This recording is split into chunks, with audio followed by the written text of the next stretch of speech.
All right, welcome back to another edition of the Horseman Pro Football Talk podcast. I'm Brad. And Hefe. All right, Broncos at Ravens. Two teams in turmoil, man, for different reasons. I can't believe Hackett still has a job, honestly. I don't expect him to make it through the season.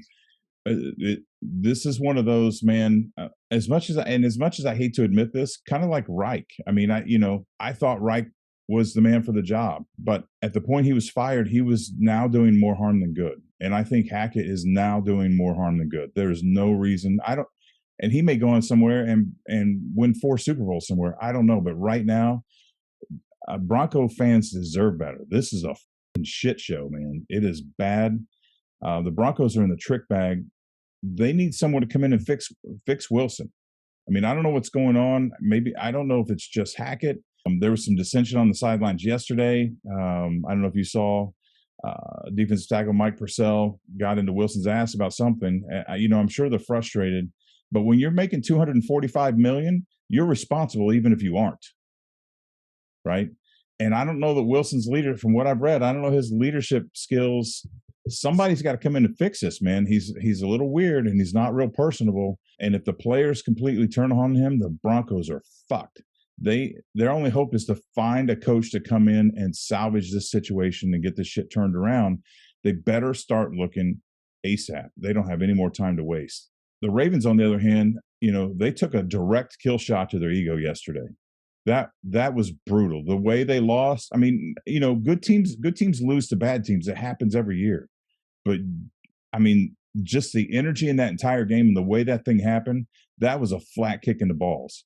A team that has high expectations every year, but they've had, several years of unmet expectations, disappointing endings. Their season may have just climaxed in turmoil yesterday after being upset in front of everyone. I mean, everybody was watching that game and saw that happen. And then it was capped off by Jackson's overreaction and meltdown on Twitter. Did you see that? No, I didn't. Oh. So some of his fans, some fans were on Twitter bashing him, saying that he wasn't worth an extension, that the Ravens need to let him walk, let him go because he's worthless. And we know that pressure's there. That talk's been there that he can't win the big game, and maybe he's holding the Ravens back. Kind of that whole thing. He snapped. Went off on the fans, made a couple of anti-gay references in the tweet. He since deleted it, but that shit don't go away. We know that it's there forever. It's never going away. I don't know what's going to happen. I mean, it could disappear and nobody talk about it. I didn't check to see what everybody's talking about today, but it's just indicative of what the Ravens are going through, of what Lamar Jackson's going through, that what we were talking about in the other video with Tua and the Dolphins. Right. Jackson is under a lot of pressure to win. He expects more out of himself. The organization expects it out of him. The fans expect it out of him and out of the team. He's in a contract year, and he hasn't lived up to his potential. And when I say potential, I don't mean stats. I don't mean highlight reels. He's an amazing player. I love to watch him. I'm talking about Super Bowls. The expectation in Baltimore is a Super Bowl. Nobody gives a flying rat's ass if you win your division. I mean, they do, but you know what I'm saying. They want a Super Bowl. They expect a Super Bowl. They've got a team that can contend for the Super Bowl, and it hasn't happened in 4 years? This is fourth, fifth year. Yeah, I believe this is his 4th year. Yeah, contracts hanging in the balance. There's a legitimate argument. That's why he reacted. There's a legitimate argument about letting him walk, letting somebody else sign him. I don't think they will. But I don't know. The next few weeks are going to be stressful for Jackson and the Ravens organization as a whole. They are teetering on a mental collapse of this season and losing control of what's going on and not being a contender again. So by all rights, this is the first step for them to get away from that pinnacle of that nasty upset yesterday and all this shit and try to get this thing, salvage this season. They're a good football team. They're a really good football team. And if they get their shit together, they can beat anybody. And then Jackson get the contract he wants. And if the Ravens are legit contenders, there's no way they should lose. They're lucky they got Denver this week. So here's my rebuttal to some of the things you said. Okay. Just like Just like you were saying, a lot of people are saying, the Ravens should let him walk. Let's be clear. If you look at the situation with Lamar, ever since he tried to start negotiating his own contract, it sure feels like the Ravens are sabotaging Lamar. He had one good receiver, and they traded him away this season. They have not tried, not in free agency, not through the draft. They have not brought in anybody. They rely on the running backs. They want Lamar to rely on his legs. They're not bringing in anybody to help Lamar. And that, to me, along with the fact that they didn't get the contract done last season or before this season, right? And then Deshaun Watson gets a fully guaranteed contract from the Browns. And sure, that throws a loop and everything. And Lamar wants a fully guaranteed contract and understandable. Former MVP, he can do everything.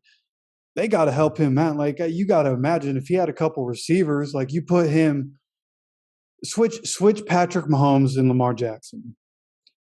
What do both those teams look like this year?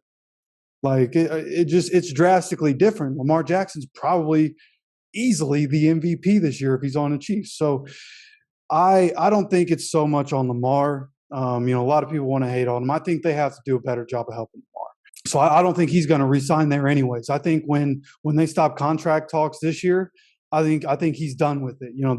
They'll try to franchise tag him, and then we might see Lamar. If they do franchise tag him, Lamar might not play. I'd see Lamar, if they do, and they probably will franchise tag Lamar, he's not playing in 2023. That's my opinion.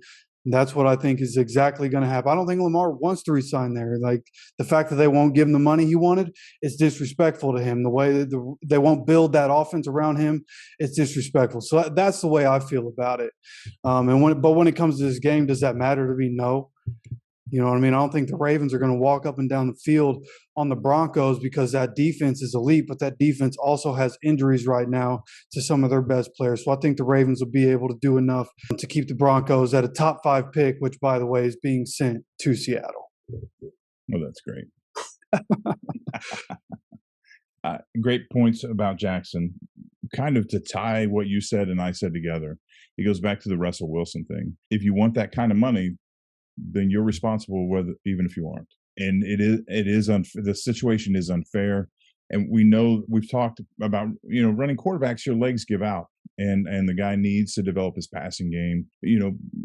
I don't know why that situation is. Maybe it's his legs are good now and we can win this way, and let's invest money here in the rest of the team and try to win on Lamar's legs. I don't know. I mean, it's way oversimplified, I'm sure.